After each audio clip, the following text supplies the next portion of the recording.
Hey everybody, it's Chainsaw Reacts back once again with another reaction. Today, guys, we're checking out Arrow Season 7, Episode 17, entitled...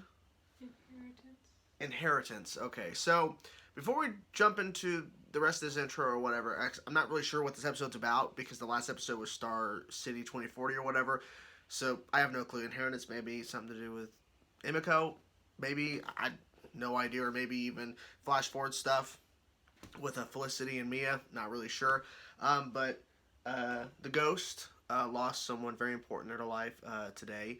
Her great-grandfather passed away, and she's holding up as best she can. She's very strong, and so she's not going to be as talkative, but you guys should know, just to be aware, because she'll be watching, but she probably won't be commenting at all tonight, and love you, honey. So, I think with Inherent, I don't know. I have no clue with that title. All I know is that the last episode was all about Star City 2040, and then they kind of hinted at the end, Felicity turning on that program that they have in the future. I believe it's the same program, indicating that they're already starting to show, basically getting towards the end of the series, because it ends after 10 episodes in Season 8 in the fall. So we're already setting up the ending. So this is pretty insane, but it is what it is. They've known a lot longer than us the show is coming to an end. But I'm excited to see what they do in tonight's episode. I really have no idea. But hey, I'm down for it because I think overall Season 7 has been really, really good. And I'm really enjoying what they've been doing with the flash forwards. And then, of course, Emiko being brought into the mix. I'm definitely excited to see what they do in tonight's episode. So here we go, guys. Season 7, Episode 17, Inheritance. Let's go. They got the actor back. Where are we going I now? thought that was him. You and your mom are going to live. Brother, sister training. I learned Taekwondo from a woman named Talia in Russia. Yeah. Your past gets more mysterious. It is. It's a lot of it. You. Thea and I used to spar like this. Right up there. She always wanted a sister. So did I.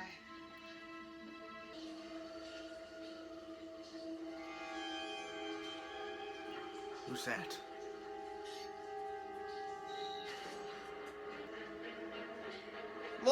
I've been saying, is it Laurel? What are you doing? Trying to track her down, see what she's doing? Identity confirmed. Elena Whitlock. Well, that is ingenious. It's not expecting an entrance, or they made it my last name. Sit down, we'll get you cleaned up. It's still kind of weird. It's okay. Help her out. Why not? Where'd it come from? Your sister's bow. What? What? Look, I don't mean to blindside you with this, which is why I wanted to talk to Felicity. Drop the bomb. You know, empathy. It wasn't another inmate that killed Diaz. It was Emiko. Hey. Is that a new suit? That's a new suit, I think.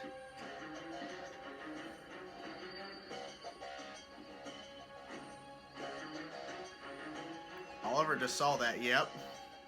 That's the teacher. What the hell was that?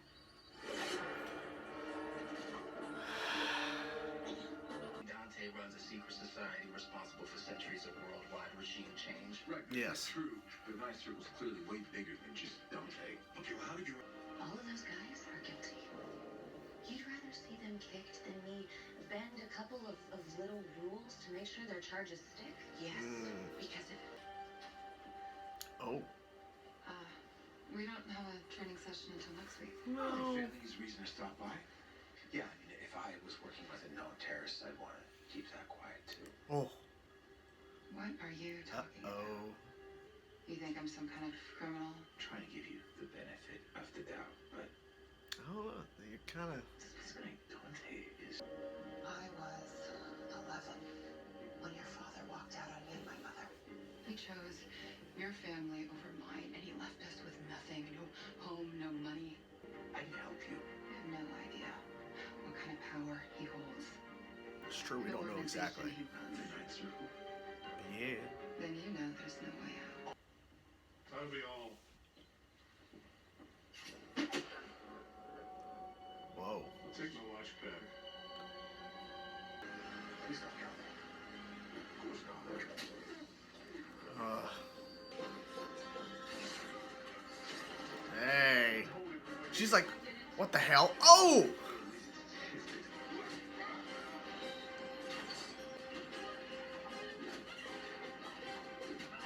There you go. Do you have any idea what he was planning on doing with the drones and uranium? I wish I had more intel, but it's always on a need-to-know basis. That's how Okay. the Ninth Circle works. Just be careful with it all. Okay. Hey guys. Yeah, just because she's a sister doesn't mean anything. Bet you wish you listened when I told you to stay away. If you think I regret teaming up with you, I don't. Okay. We're still partners, Emiko. Dang. Oh. You having breakfast? This is much harder than last week. I can't give up on my family. The Ninth Circle is your family now. I bet he had something to do with the mom getting killed, because divided loyalty is not allowed. You know your dad thought he could convict me too, right? Must be a family defect. Oh. I'd be really careful if I were you. Captain Lance. He's dead now, isn't he? Oh boy. Say his name one more time. Uh-oh. You would be too. Girl's got a soft spot. Oh, he still came back looking like a prize fighter, though. We ran into a couple thugs on the way back. Ooh, cute little brother-sister crime-fighting duo time. I like it. They struck Why it. couldn't we have seen it? Ah. Yep. Yep. Sorry to disappoint you. So that's what family does, right? Is the reason God our damn crew's it. working? I couldn't let you and your team get in the way again. We don't give up that easily. Oh. It's, You been lying this entire time? Everything about our father? You're dead to Dante. You were looking for a family, and you chose the Ninth Circle? Better than living as a queen. You have a choice. I've made it. God, Oliver, just kick her ass. He's going soft. I feel like he's going soft on her. There you go. There you go. You think I did this? I'm not exactly hearing a denial. I shouldn't have to give you one. Oh boy. I think I've done more than enough to have earned the benefit of the doubt from you. You're right, and I'm sorry. But I don't know who you really are, Laurel. I don't, and I don't think that you do either. That's, well. I think that's what scares me the most. Let me start Queen Materials, and I'll show you. Okay. He's just saying no. I can't approve this. Why not? Queen Consolidated is for Oliver. They're like, what? What's going on? Wait, they found us? How? I'll deal with Yep. He's like, what the fuck? Emiko. it. Get out of here. Jesus.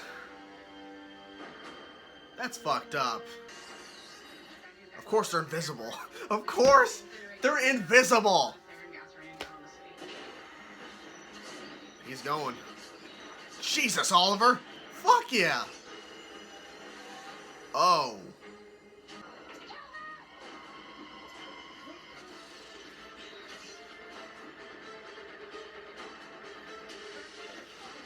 She just left them to kill Oliver? That's a joke, right? That's a joke. District Attorney Laurel Ladd's new photos show her with notorious criminal Ricardo Diaz. Could the city's Uh-oh. prosecutor Who leaked that information? herself? Looks like you've got a problem. It was her, right? You knocked off that Halcom? You disobeyed a direct order. Wait. Gave you the dagger? I am their leader. And lead. Where is your focus at this critical time? The family you swore to give up to be part of the Ninth Circle. Casualties of the Queen's Gambit include Starling City billionaire Robert Lee and his son Oliver, while rescue teams continue.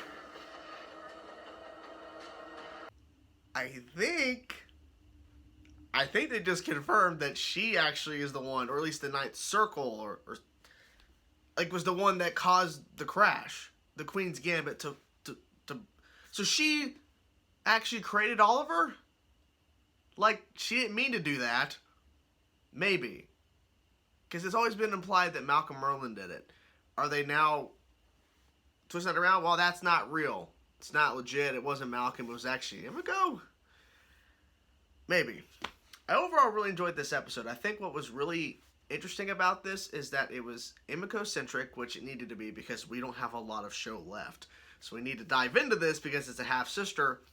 And we don't waste really any time since Dante shows up in her bunker at the end of that one episode.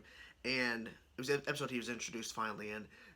And it doesn't take long for Oliver being told information from Laurel that, hey, she isn't who she says she is, and she killed Diaz, and which I mean, I think even the ghost here theorized that we don't think Diaz is actually dead because we haven't seen his body yet. They don't waste any time. Oliver sees it immediately after being told. He sees Dante and her working together. So he's figuring all that out. He's letting the team know the information. He confronts her, and she's like, I'm too deep in. I can't get out, blah, blah, blah. He's like, well, we're a team. We can help you out. And then she tricks them into thinking that, you know, she was badly injured and all that kind of stuff, and that they're saving her. But no, she's actually there to actually get info and to trick them and all that kind of stuff. And then there's that fight scene. Now, I have to say, I think the fight scene between Oliver and Emiko in the bunker could have been way better. Not because of like fighting technique, it's just that Oliver was holding back. I think it was a decent fight. Oliver was just holding back, though. You can tell he was holding back. This is a dude who later in the episode took on like what, 5, 6, 7, 8 guys. When she's like, kill him, instead of fighting him again, she runs away. And he was fighting people before all that too. Before Dante even left, he was taking out guys like they were nothing. He could take her out. But then the big twist at the end. Dante is not running the Ninth Circle. She is. So there's even more layers to the twist that she's lying. Okay, we'll see. Here's the thing. If they're going to stick with this thing of where she is the leader of the Ninth Circle, and she clearly was tricking Oliver and the team and all that kind of stuff, and she truly is the bad. Like, she's a bad character. She's a bad person. She's a villain. Whatever. Do not flip it and then make her good again. Keep her that way. Keep her evil. If you redeem her right before she dies. Because I feel like if you do this thing to where you set all this up and she's the leader of the Ninth Circle, and then you get to the point where she's redeemed by Oliver, it won't feel genuine because they set so much up with bringing back, first of all, the actor who plays Robert Queen. You can tell he's a little bit older than he's supposed to be in those flashbacks, but whatever, it's fine. I'll let it pass because they got him back, and that was freaking awesome to see. And to see her watching him leave at the beginning of the episode, she's 11 years old, and then she goes to him with a proposal, and he's like, no, Oliver's taking over the company, so I can't let you do this because no one's supposed to know you even exist. And then that all sets up her diving into madness. And so she sinks the Queen's Gambit, apparently. She is running the Ninth Circle. Dante is not. The guy who trained her is not. Because, like, it makes sense. Ninth Circle, Dante, 14th century. Okay, it makes sense for Dante to be the leader of the Ninth Circle, but actually it's her. And he's just kind of. I don't know what exactly he is, but apparently she's running the shit, and that's why he went to her in the first place, because he's like, where the fuck's our leader? Let's go find her. So I wonder who. I wonder who killed her mother. Because I don't think we haven't learned that information yet. I'm not really sure. So Felicity is building the Archer program. This program that take DNA. It's a way easier program, but of course we see it's going to get manipulated in the future. No flash forwards because they focus on the flashbacks with Emiko. Which I think was a smarter play because we're not supposed to root for her. At one point we thought, okay, maybe we are because maybe this is all a trick and she is trying to get out from the Ninth Circle, but she can't do it by herself. But no, it's just a trick for her to trick them. And so I'm like, okay, hey, you know what? Show us the downfall. Show us her being really upset at being a little girl. Her dad leaves, not even saying really a word to her, hardly.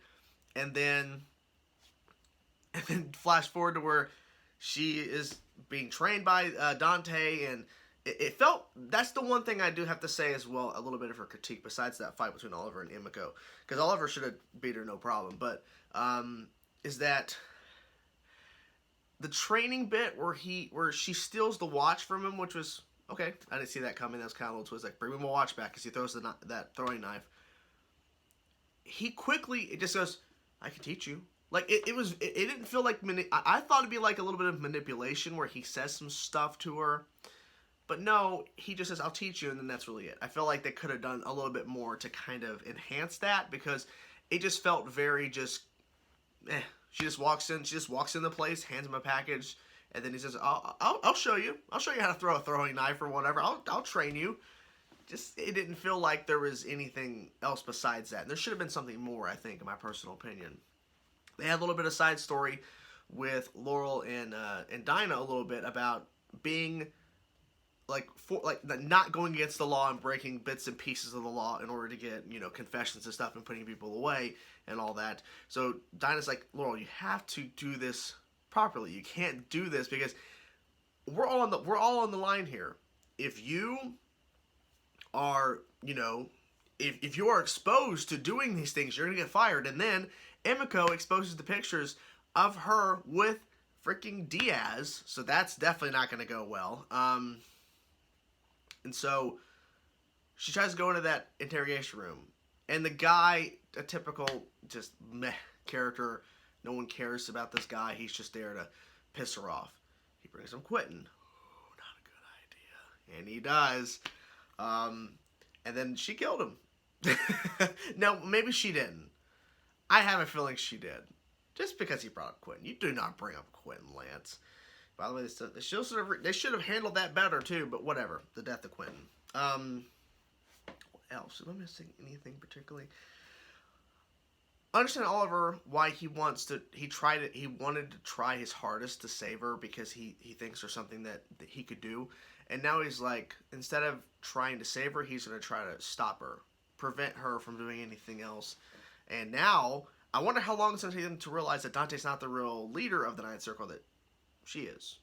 So hopefully it won't take too long, because what I've been noticing while watching this episode, like, they didn't waste hardly any time on story. Like, there's some times where there's conversations that feel repetitive, or they just feel kind of generic, and they're just, padding time, just adding minutes, because they don't have really much to do in the episode, so they just, put in scenes that really don't do much. I felt like this whole episode, for the most part, had story, and actually had something to say, and it didn't feel like it was wasting time. So, round of applause for that, because we are literally almost in the end game. The end game starts in Season 8, when we're about to wind down and the show ends.